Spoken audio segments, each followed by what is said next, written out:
10 years after the close of the Second Vatican Council, which closed in 1965, Pope Paul VI wrote in Evangelize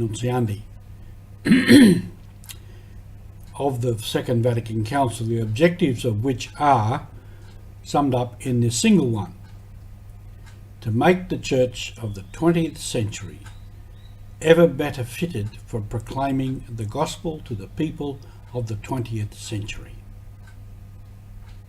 You're with Mission Alive. This is Roger from MSC Mission Office. In this document, Evangelize, Pope Paul clearly defined the Church in terms of evangelizing, that the Church exists in order to evangelize. There's no other purpose. If it is not evangelizing, it is no longer church. I just want today to reflect a little bit on some of the saints we've celebrated this week who were evangelizers, and a number of them were martyrs in the work of evangelization. On Tuesday we had Justin Martyr. He's one of the early Christian thinkers, a philosopher, and left his mark on the church and how we understood ourselves. And it was interesting that he said that in regard to true religion that predated Christianity, that the seeds of Christianity actually predated Christ's incarnation. Big words, theological, philosophical approach. But in the Old Testament, many times, the Word of God was mentioned. The Word of God was addressed to the prophet such and such, or the prophet such and such received the Word of God like this.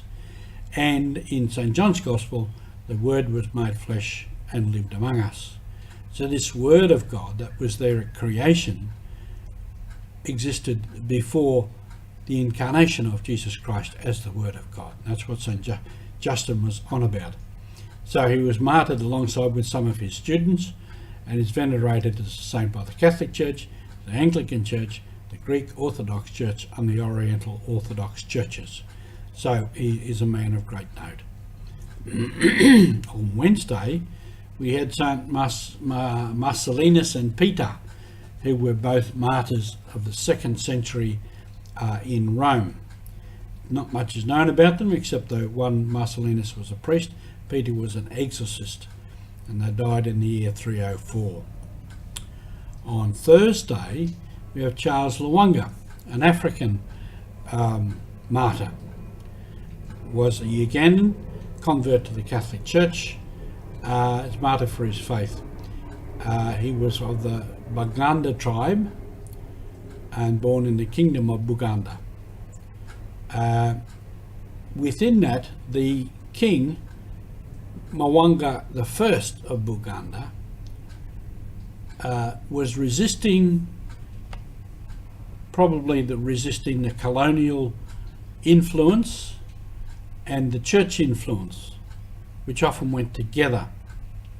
And this is where the political side of life comes in. Politically, he was probably being threatened by an overpowering outside force, threatening his position and his authority as a king. So he wanted to stamp this out. So he insisted that Christian converts abandon their new faith, and he executed many Anglicans and Catholics between 1885 and 1887, including Lwanga and other officials in the royal court or those who were close to him. So this too is part of the evangelizing effort of the church, that we belong to the real world. We belong to the world where politics influences religion and religion influences politics. Friday, today, is St. Boniface. He's also one of the great saints of Europe and a great saint to the Germanic people,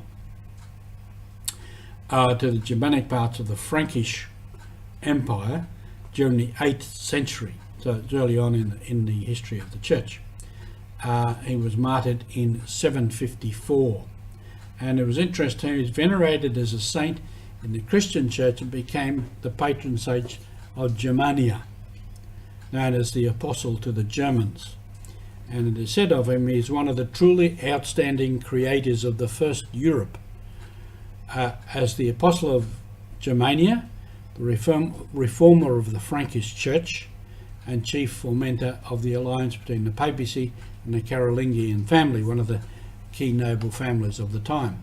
So a man of great influence in the world at that time, in his evangelizing effort, and where that led him in terms of reforming people, reforming society, so many great things.